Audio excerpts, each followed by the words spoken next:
All right. Hi, everyone. This is going to be a little kind of introduction into what I would call a college student's small business. So it's a collection of research I've done and just kind of what I think is the basics of starting small and like implementing your idea. So if we go to the next slide, hi everyone, let me introduce myself. My name is Kay Hong. I'm 20 and I'm a college student. And so it may not be ideal for college students to start entrepreneurship this young, but it is good to have the idea of it and what you'd want to do in order to pursue it maybe outside of school or later on in the future. So that's why I have to put up a disclaimer that I'm not an expert in small businesses, taxes, or any of the methods I state during this presentation. But this is just some research I've done as someone who's just looking into it for the first time and, isn't really like watching and paying for videos to tell me how to do it. So I just say this is a self-learned idea. So I put up a bunch of research about, what I saw about taxes and what it's like to have a business here in Washington State. And a lot of the things I'm talking about, the numbers and the percentages and stuff I will do later on, that's mostly for Washington State only, because if I were to explain, every state has their own different tax when it comes to selling products or services, and each one is differed. So if you were to like, oh, I'm going to move to Utah or something, then you're going to have to figure out, what's the sales tax there? Do you have a tax nexus? And how is it going to affect my small business? And so this is particularly for this state and particularly for King County. So this area and each county and has their own tax thing as well, maybe each city. And so, you really got to go into that. And so the plan itself and the idea of it is still applicable. You can still use that same plan. It's the same kind of setup for most businesses. But if you really were going to the details, that would have to all be modified to your location, just to keep that in mind. So if you guys have any questions, just please ask me right away or, put it in the chat. And if I can't answer it, I will message you later. Or, if you give me your email, I will make sure I will get back to your questions because, I may not have the answer right on the spot, but I will do my best to do that. If we go to the next slide. So this is the ideal layout.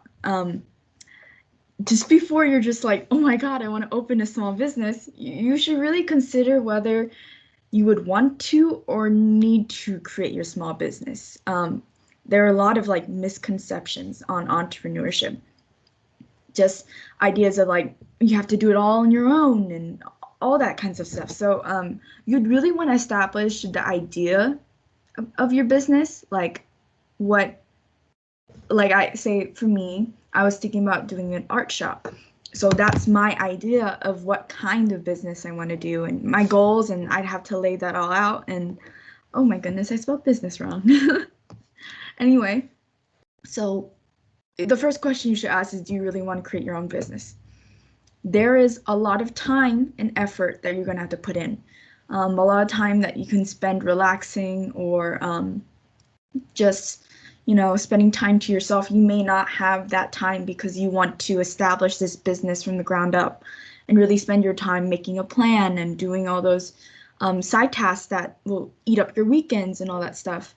And at first, it's probably going to end up being a sole proprietorship unless you kind of get people on. And so it will really be you working on your own time, and but it's not going to be easy.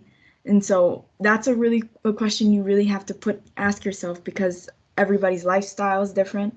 And if it doesn't fit your life right now, entrepreneurship can be something attained later on in your life when the right moment comes. So you don't have to rush it.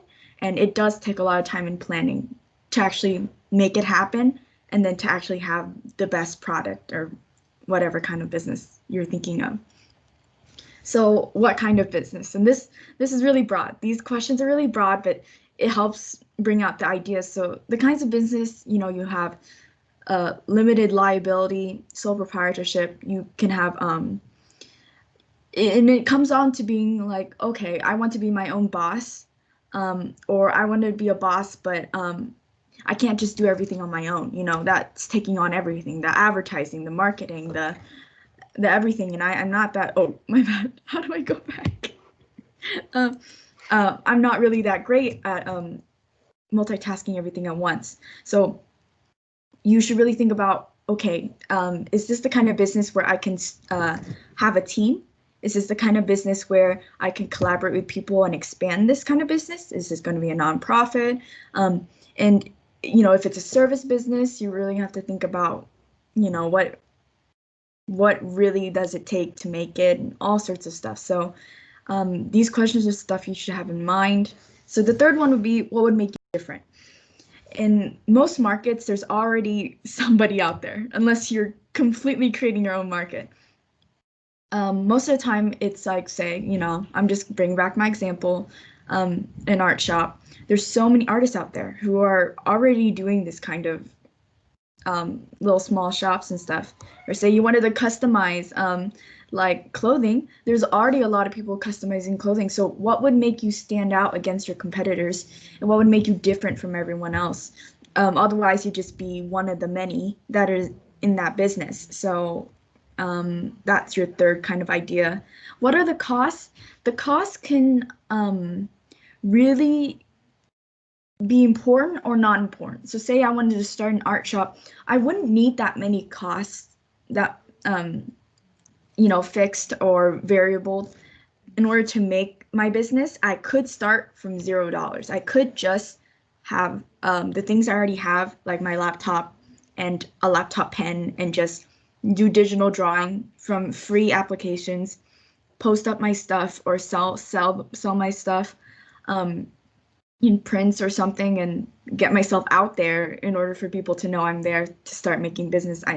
The cost can vary, but if you're starting with, say, you wanted to give rich people, not rich people, my bad.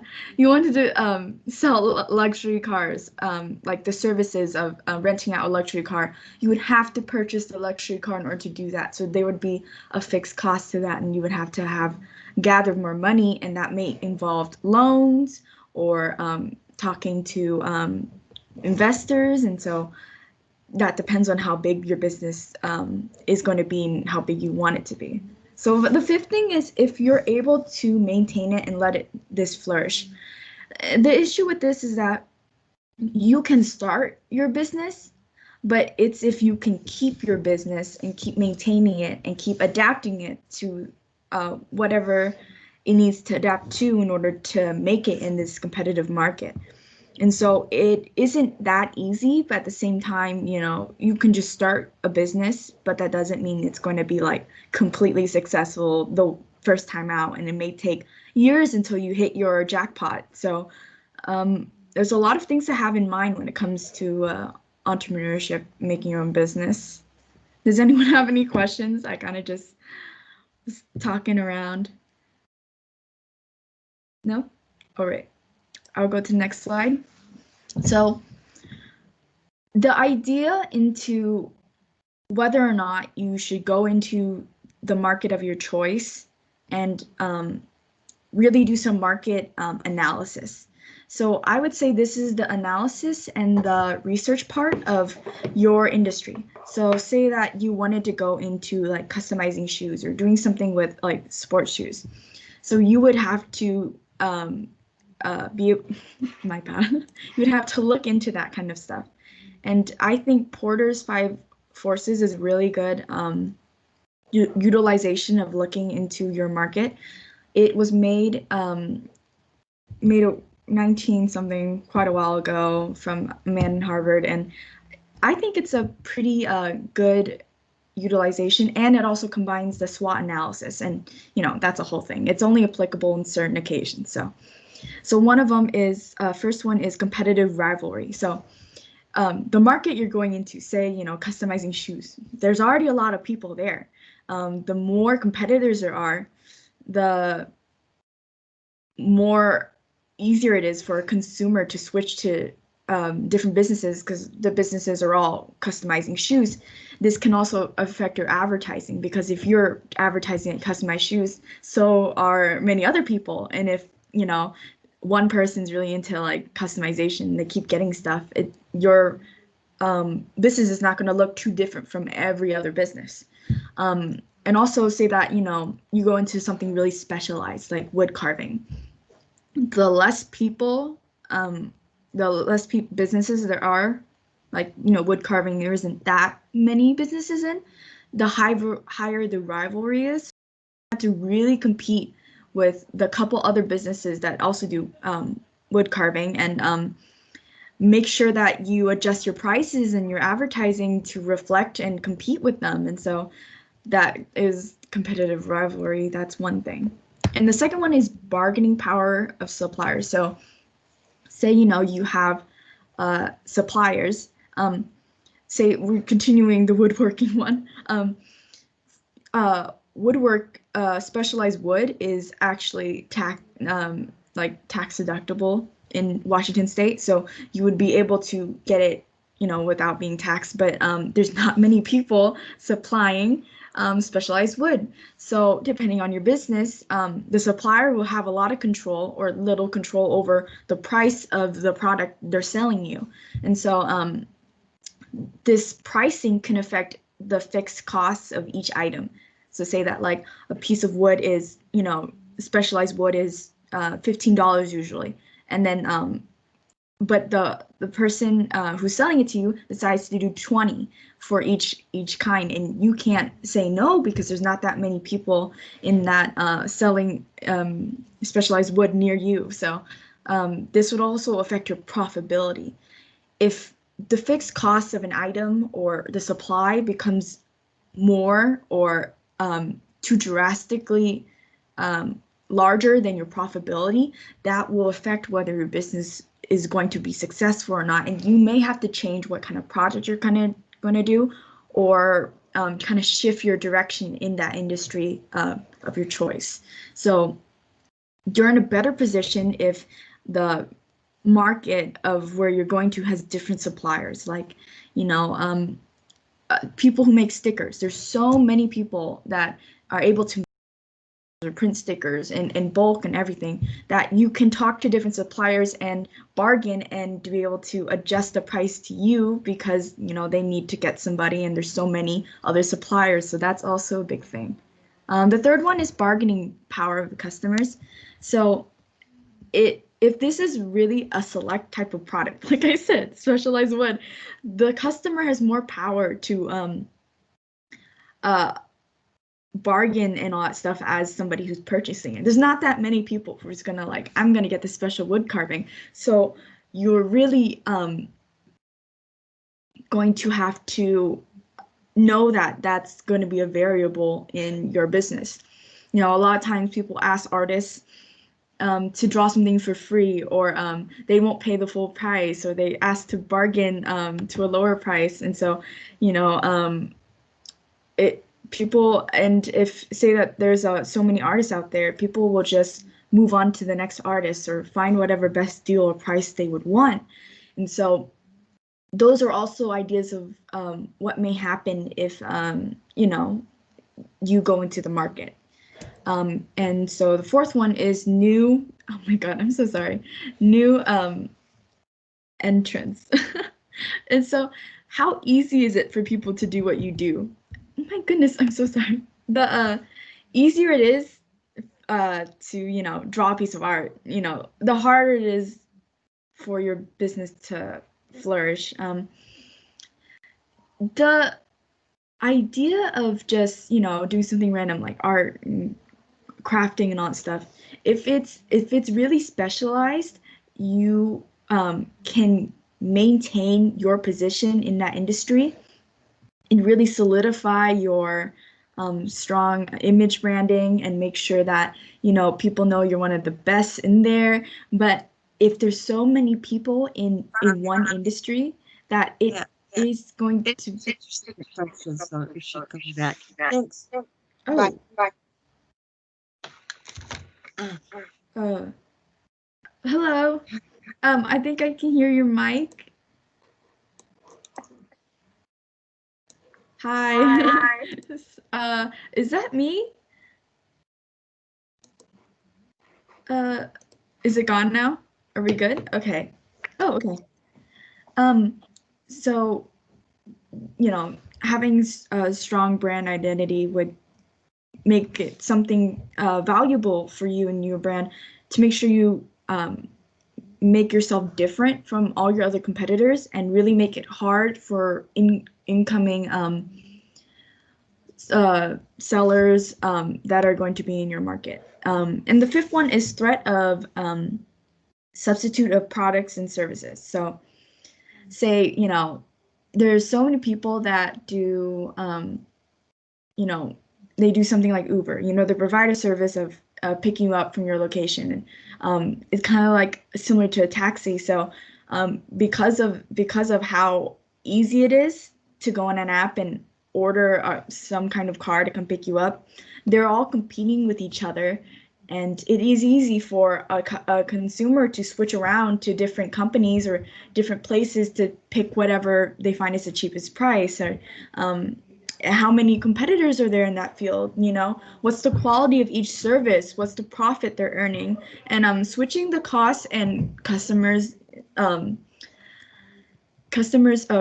frequentization to change to each company is also going to be really important. It's so easy to get so many different food services, food delivery. So that's also got to be something that you should keep in mind. So on to the next thing is planning your business. This is a short 4-step plan that I decided was a 4-step plan. And so we have market and research analysis. So this is really has got to do with, like I said, using that 5-step plan before, is to research your market and look over everything. And that type of research is, really helpful in understanding your market, but it isn't helpful for your business. Understanding the market is one thing, but creating a market analysis for your brand or for your business is a whole nother thing. So what you really got to focus on in market research and analysis is to ask to search up, maybe businesses that have done market research before, say in the wood carving industry.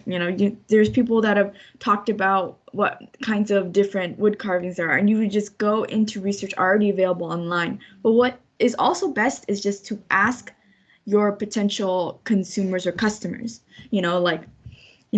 for, art shop. You would ask people who already are purchasing art from other people and be like, what do you like? And kind of maybe even create a survey of like, what kinds of, would you buy a print of this style? Would you get the stickers and why? And all this stuff. And direct marketing is essentially one of the best things you can do. But that also is very time consuming and actually takes interaction with your consumers and customers, and that may take a while for that to actually establish and for you to actually get the set of information that you actually need.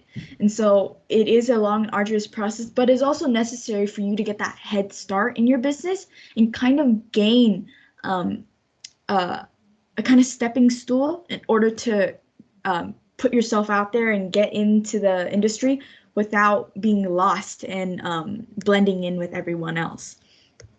So in that market research and analysis is also to create a great brand and to create a great identity, like looking at other successful companies and consumers and checking out, okay, so, why is Nike so popular? They have a great brand, they have a great slogan, they do a lot of advertising, and, you may want to take examples and try to implement that in your own business and really, really do what it takes to know and understand your potential business and the market to the finest, so you won't have any issues and will have to learn throughout the process because you've already learned beforehand.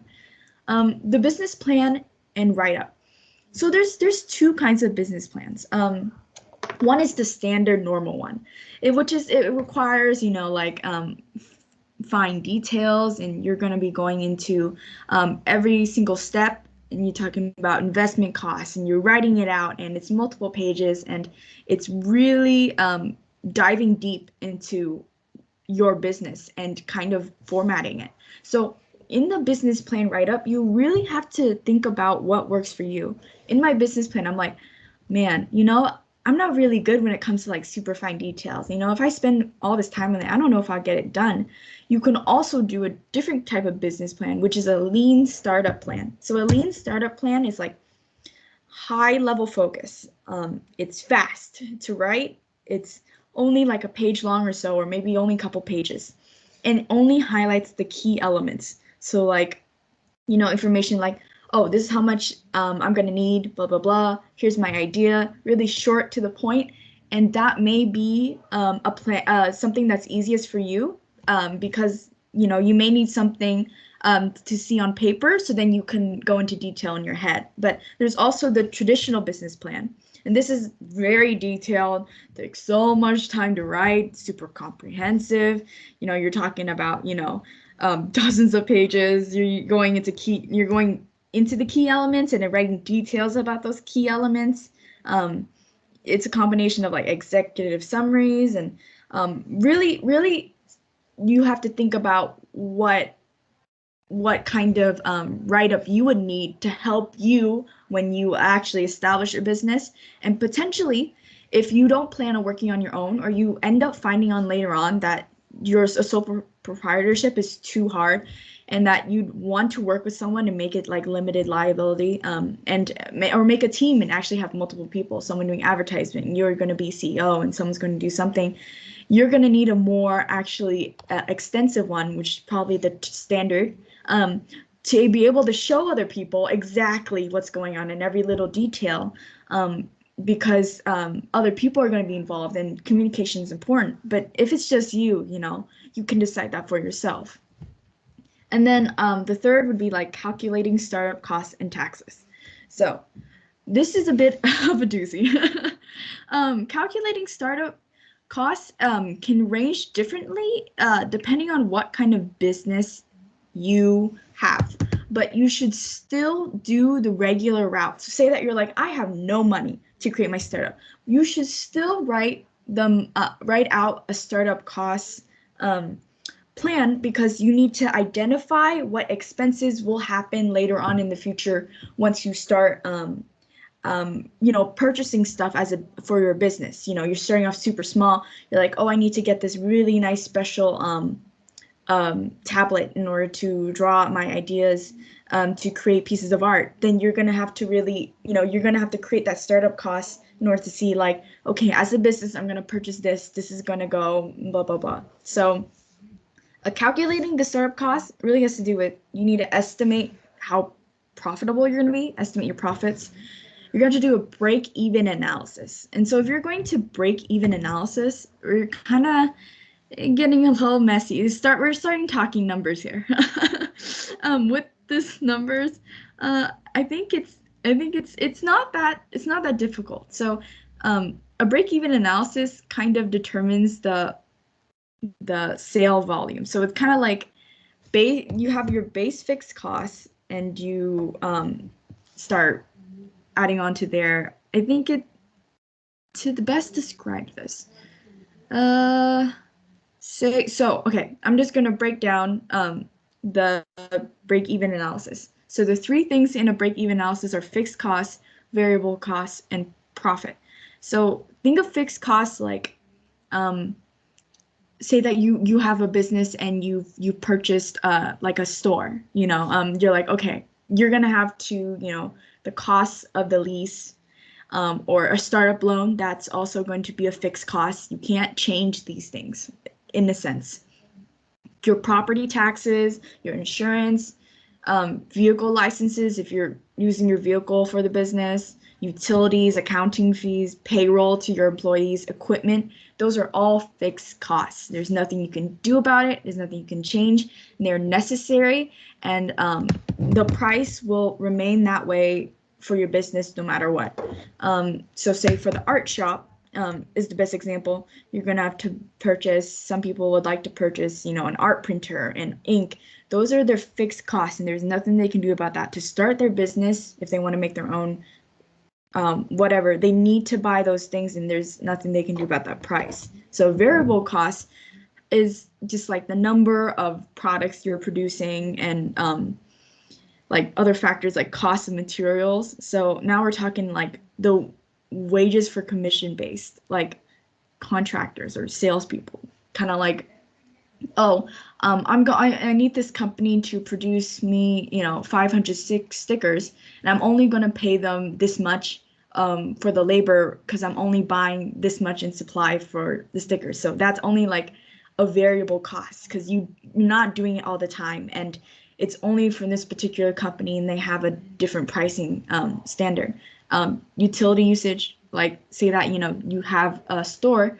The electricity and the gas and the water will always be different every month, and occupation is always a big thing, and so that utility cost and usage is going to affect your variable cost.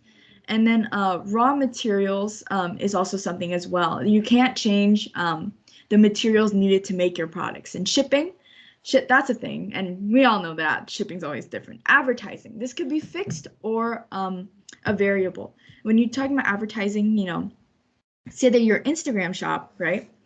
If you're an Instagram shop and you want to advertise, you're going to be advertising on Instagram because they can just click on your shop, click on the ad, go straight to your page and go to your shop and buy items in Instagram shop.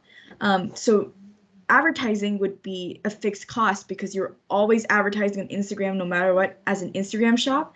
And if you ever expand the other platforms you're using, like, oh, you had some ads on Snapchat, that's a variable because you're always using Instagram, and you may use Snapchat occasionally to just say that you have a new launch. So that's something to keep in mind too. There can be two different advertising. There's gonna be one that's fixed and one that's variable. Equipment repair.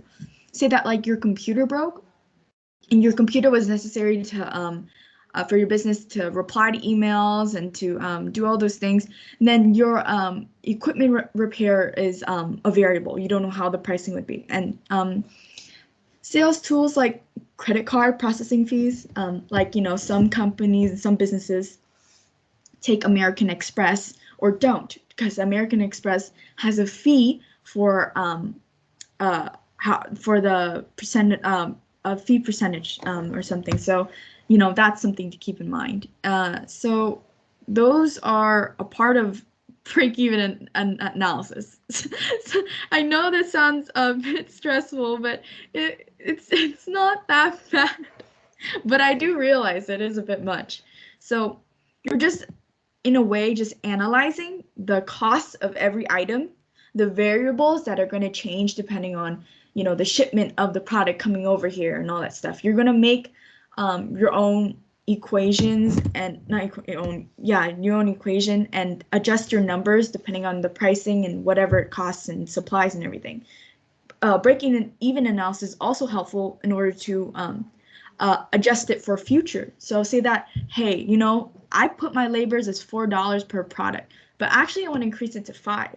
You can adjust the equation in order to see this final result for your break-even analysis, and see like what it does and what it changes for your business. So along with that calculating, startup costs, you're talking about securing loans. If you're really making this like a big business, you're like, okay, I want to sell mugs online. I want to sell I want to sell them, $60 per mug. It's going to be a specialized thing. There's a certain uniqueness to it. It's eco-friendly, blah, blah, blah. You can get a secure loan, and that's going to be like a part of your calculation into your costs and everything. Attracting investors, it depends on how big it is. And tax deductions and all that stuff. As a college student, this isn't going to be that big of an issue if you're starting really small. If you're going to end up being a big business and you're getting a lot of costs, like your $100,000 a year, that will change the dynamics of your taxes and your startup costs and everything. And so just to start, that isn't a big of an issue, but you should still do the break-even analysis and the estimating your profits. Those other things will come down in the future if you were to ever expand at any point. And so for online services, there's not as much costs in the business because times are changing. You don't really need to get as much, like occupational tax or use tax, which is the use of a business area. But you still have the regular equipments and supplies, utilities that can be also added, because if you're say that you have your own company and you're from home, the utilities when you of what you use during the office, like I use the lights in my home office during certain hours, that can also be added to a cost for your business as well. And so advertising, all that stuff, that's going to be something to think about. For taxes, so as a business, you are thinking, okay, do I have to, apply for a business license? Like, am I going to be a legit business? Like, how much does it cost in order for me to be like something legit? Well, there's actually registration requirements for a business license, and this is really dependent on where you are. This is for Washington State, and this is for the Department of Revenue in Washington State. But depending on where you're at, it's going to be a different requirement. There's going to be different levels, and so this idea is still the same. But this is something you should think about: is that if your business, the registration requirements for a business license here is if you require city or state endorsements, or you're doing a business under a name that's not your full legal name. You're using some different name. You plan to hire employees within the next 90 days, then you would have to call yourself more of a legit business because you have an employee. You're selling a product that requires sales tax collection. And there's a whole requirement under that too. Certain things that don't specify in Washington that don't need to be taxed, and most that do. Products in Washington are taxed. There are certain things, like actually special woods is not taxable here in Washington State. So that's also something to think about. And there may be some more county things, but that's like really if it's like nitpicky about a certain product. And for a business, if you have more than $12,000 per year, then you would have to apply for business license, because that means that you're earning a significant enough amount that you have to go through a process of paying for your taxes and everything. If you're a buyer or a processor of specialty wood products, this is a thing. You're gonna have to get a business license for that, even if you sell one piece of wood. And and if your business, if there's say that you're selling a certain product, there's a sales tax. Once you start paying taxes, or you're required to pay taxes for your certain thing, you're then required to get a business license because you're paying taxes, and that needs to go through as like a registered thing. So say I'm selling art prints, I don't need to tax my art prints because there's nothing to tax, unless it's like I'm selling them particularly, or from a company, and there could be a whole mess to that. So there's got to be some kind of idea of what you need.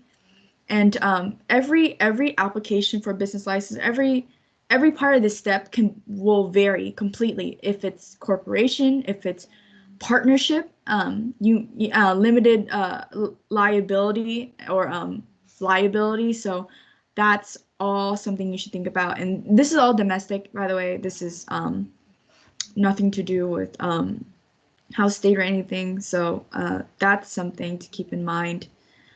There's also sales tax nexus. So this is kind of the tax jurisdiction between the state and your business. So say that specialty woods, that's like if that's a tax nexus, and that's established, you don't have to pay sales tax for that. It's controlled through the U.S. Constitution, and it's like under the due process clause. So it's like the minimal connection between the state and the business it wants to tax. So it kind of requires like some kind of substantial presence, and so there's not, each state has a specific definition of what they think sales tax nexus is. And depending on every year, the jury, or not the jury, but the judge or whoever's in office may change the definitions or may add or take away things. So as a business, you need to keep up with the changes in the tax and the changes in the definitions of what they consider is tax and whatever. And especially during COVID times, if say your business qualifies under something that's like a business that is in danger because of the times, or you've had a military person off for leave and you need to pay for that, there's COVID relief for that too, but you have to be more of an established business for that, and there's a whole thing with that. So for sure, there's every on top of the state and county, there's also town. So your city may also have its own policies for, like say Bellevue. Bellevue may have its different policy or thing that they need for their business. It's kind of weird. There's so many rules, but once you follow them to the T and you go down from state to county to city, then you're able to just be done with it and know what's up. And you have to really be keeping up with this stuff because everything changes. So say that you're like, oh, but I'm a business, I don't really sell, like make my own product. I'm a reseller. I buy things in bulk and then I kind of just sell them. You may have to get a reseller's permit. And this is a whole different thing if you're thinking about like reselling products. So that's a different step, and especially in Washington State. So think about like, sales tax nexus, like you have providing services or like helping delivery of goods with your own vehicle that can be that has its own like sales tax thing. And so like if you were to get a reseller's permit, that has its own thing and qualifications and applications that you're gonna have to apply for in order to get that through. So I think that are all there are all things that you need to consider, but depending on the business you're planning on going in, all the calculations change, which is why I don't have any calculations up, because it's so hard to, I mean, I can create examples, but there's so many variables in each business, each industry, that the costs and the process is something you're going to have to go through from the from the very beginning to end, because it's specialized for you. This is going to be your book of things that need to get done, your idea of what needs to be a fixed cost, your idea of what profit you want to make. And so that has really big definition. These are all really broad things, and every one of them is different depending on what you want to do and what you think of. So it's really just a you thing. This is all you, and entrepreneurship is independence, and you're just thinking about what you want and you need and what's helpful for you. You don't have to go through the whole full process. You can just do what's needed. It's dependent on you and your way of working and what you need and what you want.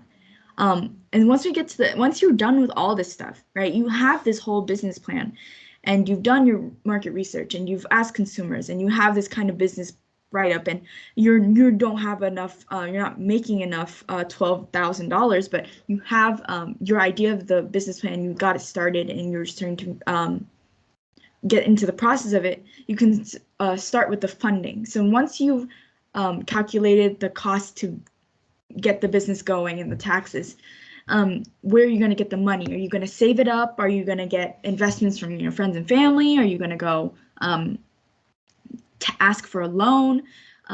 Really, that's going to be dependent on you. If you're like, I don't want to get a loan, I'm just going to save up and ask for investments from my friends and family.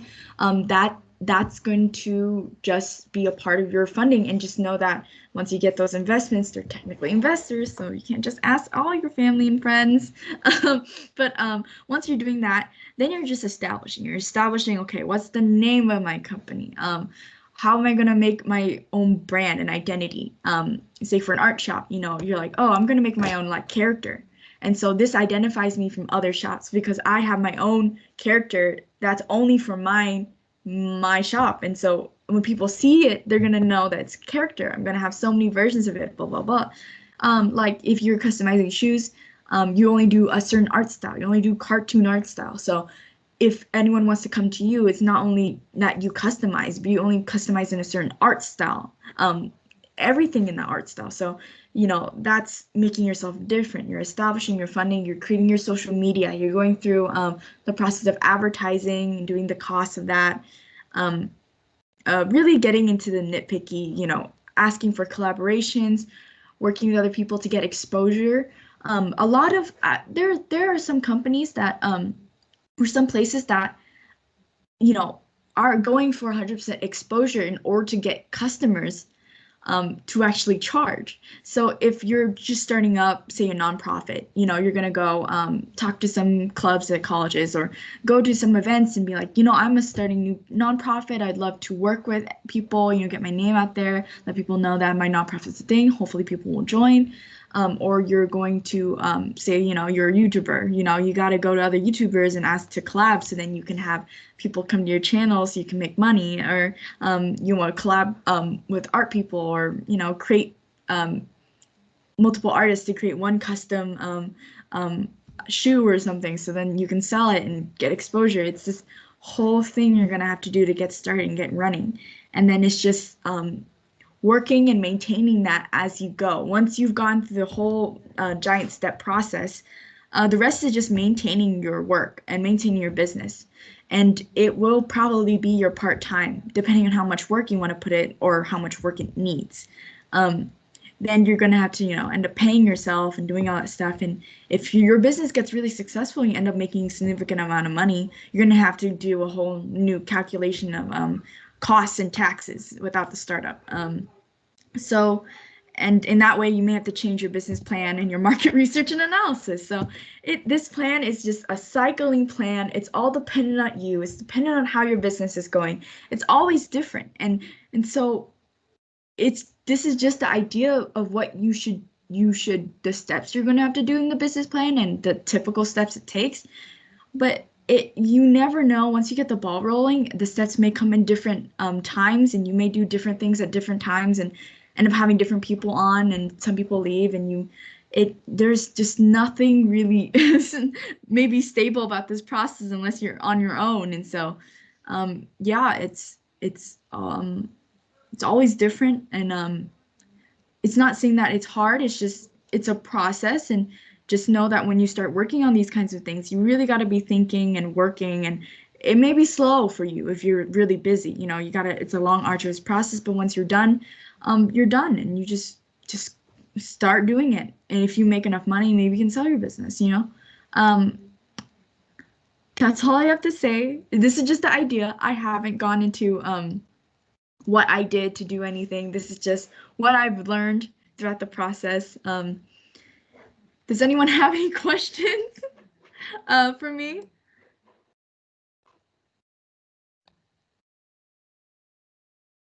I have a question. Yes. Are you actually planning to start this business that you've been talking today?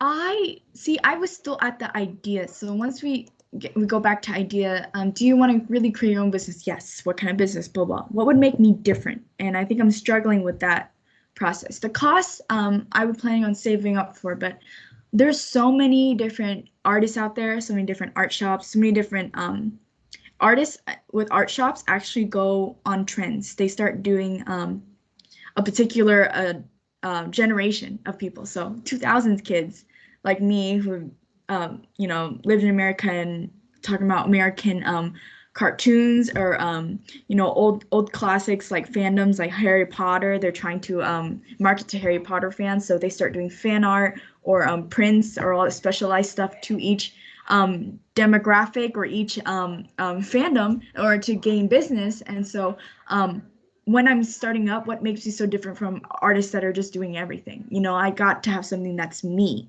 like you know, I'm my own character. And so I'm really struggling with that process. And also when it comes to art, you're doing and redoing and being like, oh, this is ugly, you know, I need to come up with a new design. And so art itself is a long, arduous process. And so I'd have to have enough art and have enough good and different art to start a launch, and then, you know, start advertising myself from there. And so I'm still in that process. I really do want to do this, but for now I'm still in kind of step 3 and 4 of this plan. Great, great. I have another one for you. Okay. um, I'm also interested in starting business somewhere in future, and I'm Mhm. like gaining information from many different sources, from many influencers. And a lot of people acknowledge that already several years in business, several like dozens years in business, they say that one of the most important things that you need to know, that you need to have when starting your own business, is you have to understand that your product or your service has to be solving someone's problem in order if you want people to buy that. So question is, what is more important in your opinion to know? Is it more important to know what would make you different, or is it more important to know what solutions are you giving to people, or how are you solving their problems? So I believe it's more important to make yourself different. Like if you were to think of immediately of fashion brands, you're thinking of Gucci, you're thinking about Adidas, Nike. You're thinking about all these brands because they've advertised themselves really well, but they also each have made themselves different, or they followed trends, and they've done market analysis, and they understand their industry, and they know their suppliers, and they're able to create a better image and make themselves popular. And I think being different is important, because say that, you know, you like buying like t-shirts from your favorite YouTuber. That isn't solving a problem. You're helping them pay for something, but you don't have to. And so there's so many products out there, especially that aren't solving a problem, and they're actually just consumerism, that the idea of solving a problem just ends up actually being invalid, because not every product or not everything is just solving anything. It's just giving somebody satisfaction. Like, you know, looking at something like a pretty piece of art, it isn't necessary unless you want, you know, maybe you're doing particular color for interior design. It's more of like a consumerism thing. You know, I just like to look at this piece of art. So in a way, not every product's able to solve a problem. If you that may be different if you're talking about location. So there was this I saw this video about there's this guy, he was in high school here in Washington State, and he saw that, you know, Seattle's a hub for large businesses. You have, you know, Microsoft headquarters here, you got Boeing headquarters, you got T-Mobile headquarters here, you got Starbucks headquarters here, and all that stuff. And there's a lot of executives and you know, really high powered people that come over to Seattle in order to conduct business. And he thought, like, how come there aren't, you know, like a cars or services for people to, you know, just rent out to make business, because, you know, having, you know, nice clothing, you know, nice car, nice watch changes people's perspective on how you do business, because it gives people the perception that you're successful, or you have the ability to be successful because you look the part. And so a lot of the times people will actually buy or rent nice cars when they drive up to a place, so people don't have a diminished perception of what they're capable of. And I know it sounds terrible, but it is a thing, and it does happen all the time. People judge others, people create perceptions, even just off the get-go. They can just create a bias. And so he saw that that was an issue, and he started, renting out luxury cars, made that a business, sold it for hundreds of thousands of dollars, and made a lot of profit. And he was only a high schooler. And so that was solving a problem in his location, which is this state. So if there's like, oh, I want to do, there's not enough people, providing delivery services for small companies or places that can't afford delivery person or something, I'm going to do that. So then you can go and you can solve a problem by doing that, but not, as I said, that's, location based, and that, there's a lot of products that don't solve problems. And, if there's is a product, that's needed to solve a problem, like, oh, my book I need to angle my book correctly so I can, cook and look at my recipe. There's a book holder, but there's so many of those book holders out there. You can get so many different kinds, so many different prices, so many different competitors and suppliers that there already is a solution to the problem.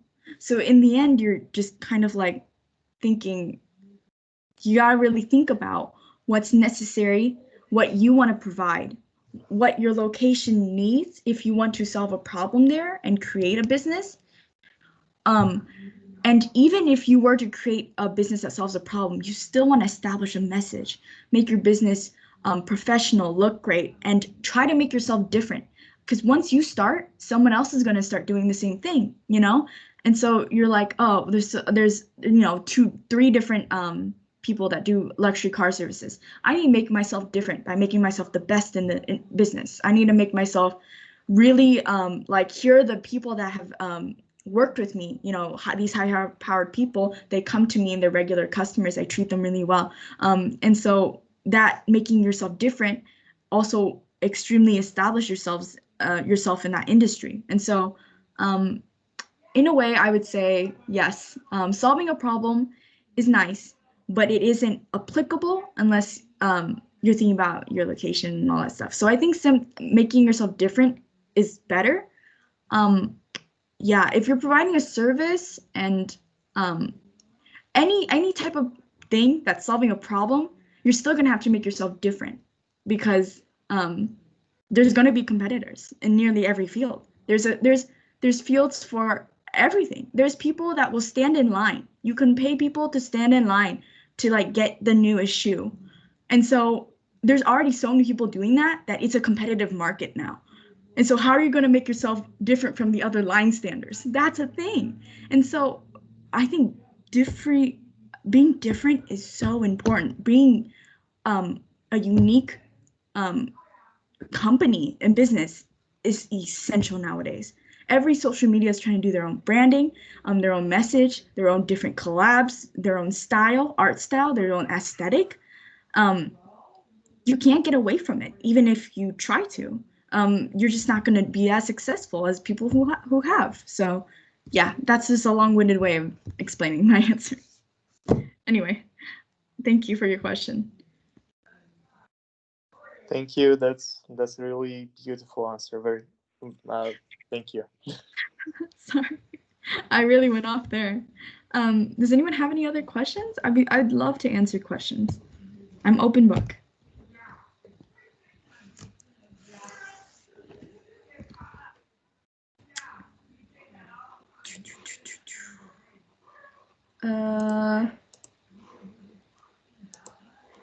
All right, I'm gonna stop screen sharing. Does anyone else have any questions? I know I'm not a professional, but I believe that, some people don't think about these things and they just kind of like, I'm just doing my own Instagram store. I'm gonna start selling my own products. And then they may like hit the $12,000 point and may not know that they have to apply for a business license. And so I think research is really necessary to know what you're doing. That's one thing. So anyone else have any questions? I'm here to answer them. Nope. Does anyone want to type in the chat any questions? If not, okay. So since there's no, okay, sorry. no, it's I'll okay. ask one more question.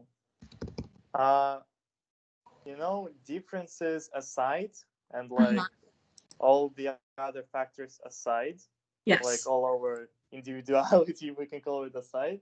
What is better nowadays, to sell goods or to sell services? If everything aside, like aside of your interests, aside of like everything, just from the economical, from social standpoint. I would say both are good, but I would lean a little more services, because I think a lot of what's happening in this new millennial era is that people like accessibility. They like easiness. They like affordableness, and so grocery store shopping isn't as popular. Isn't as popular, but delivery. There are delivery services that will deliver groceries for you, or there's also those like HelloFresh. Like there's a box of meal prep. They've prepped your meal for you. All you do is have to make it. They give you directions and everything. It's all in a box. It's simple. It comes to your house. You don't have to do anything, and it's accessible. It's easy, and it's new. It's millennial, and a lot of people are liking that. There was an article that came out, and there was actually a phenomenon that's happened, that many restaurants have started closing down because people order in, or I get like HelloFresh and get those little boxes, and so they don't need to go out to eat, and it's happening more and more. And so, like shopping online has become a bigger thing than shopping in person, and so shops have actually closed. And so if you were to think about the process, I think the service is a little more important than the goods. You need the goods to have the service, but the process of actually like delivering the food and going through that, being a delivery service, that's really, really popular. Everybody gets everything shipped. I mean, there's ice cream delivery. You can get your ice cream delivered to your house now. There's the process of service is, I think it's really essential. But I'm not sure, because consumerism is at a high, and everyone is instead of buying things in store, they really are buying a lot of things online. You're talking about Instagram shops. It's accessible. It's easy. They just go on the shop. They select the picture they like, and they see how much it costs just by pressing on it, and it's in the blink of an eye. And so it's so accessible to actually buy goods now that people buy goods all the time. Like my friend actually has spent $1,000 in 1 week on pins and stickers and pretty art stuff.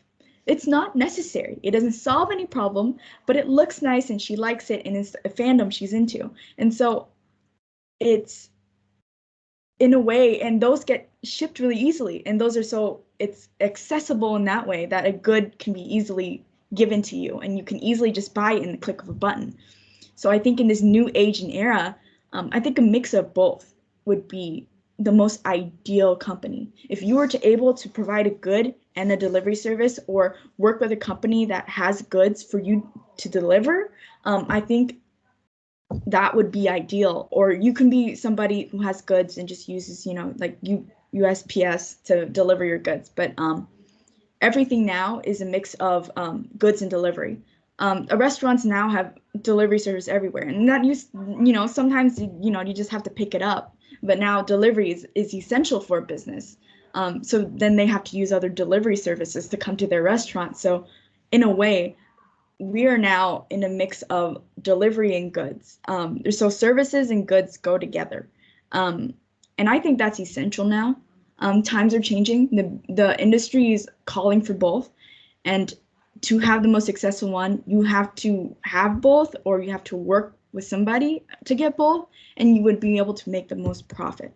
unless like your goods are like really good and you're selling them in stores or something. But yeah, you either have to be really good at one or the other, or essentially have both to just be a really great millennial profiting company. So that's my answer. Okay, thank you. Yeah, I agree with you. Like, I think all the pandemic situation was going on. It really It was showed already that. happening before the COVID. So just what COVID did was just amplify what was already there. Just pushed it. Yeah, I mean, it opened eyes for many Mm. people. Just for example, we have Ramon here. Ramon is the director of the Welcome Center here on campus. Uh, sorry for exposing you, Ramon. um, and so I think what really helped our department to keep on afloat, even with this pandemic, is that our adaptivity of our services, and that our ability to deliver services online is what really helped. While the other departments, such as library and like NLab, were closing up, and we don't know when will they open. We're in business till March, and we didn't go on the lockdowns, and we didn't have any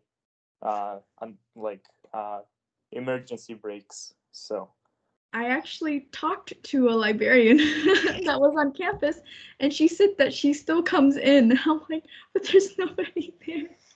I feel so bad for her. But yeah, everything is online now. You can check out books online, and it's so simple.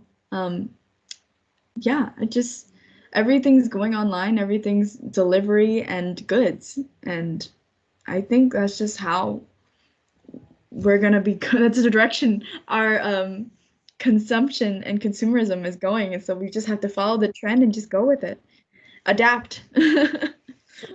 oh yeah, and one last question that I have. Okay. Can you point out, with taking consideration all the time, taking like the time we live in and the situation nowadays, can you do like top three necessary skills that entrepreneurs nowadays have to have? Okay. So as an entrepreneur, you need to have one, good time management skills. You need to be able to manage your daily life and your personal life. And so say, for example, like, college student, right? And you need to be working in order to fund your business and kind of start it up. So you're a college student that's also working part-time and doing your business. In that setting, you need to be able to do homework. You need to go to work. You need to, have time for your personal life, talking to your family and friends, maybe even 30 minutes on your phone. And then you also need to work on your company.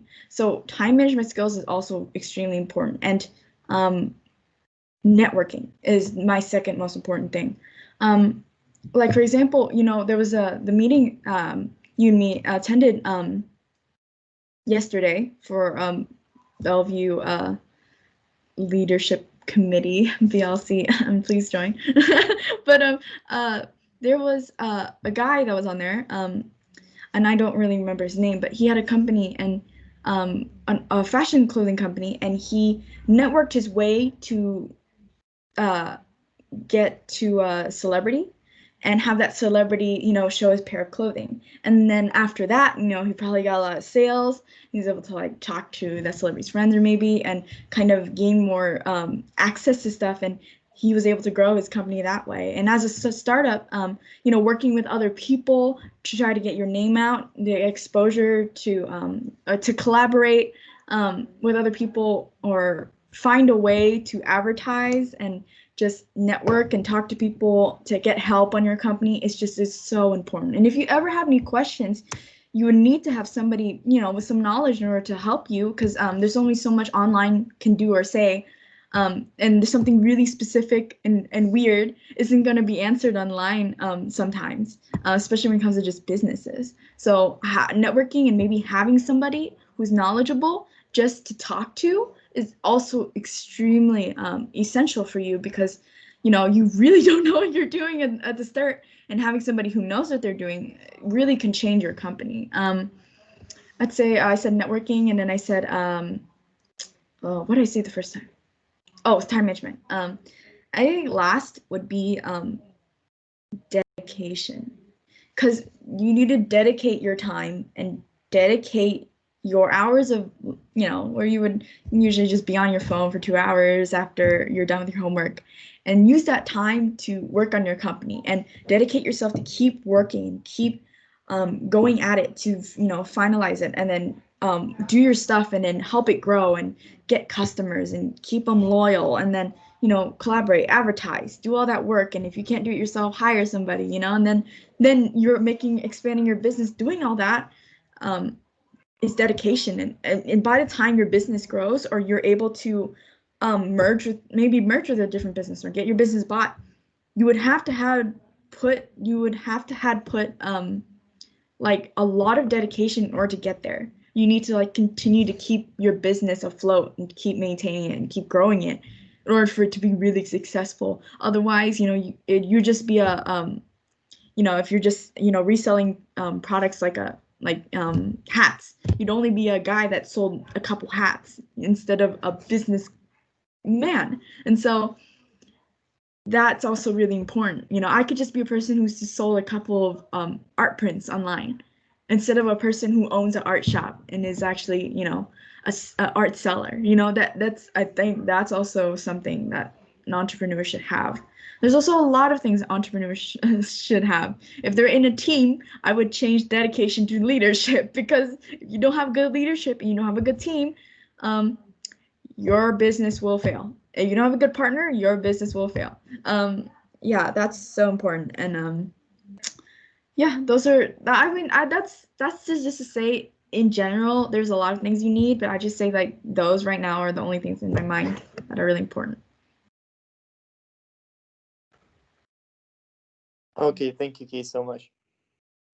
I think thank you so much for answering questions. Thank you so much for your beautiful presentation. I think we're over the time, but thank you so much for everyone for attending. I know I talked a lot, but I really appreciate everyone coming anyway, and I think I did okay. I think you should stop recording now, Nada. Just so you know, just recording.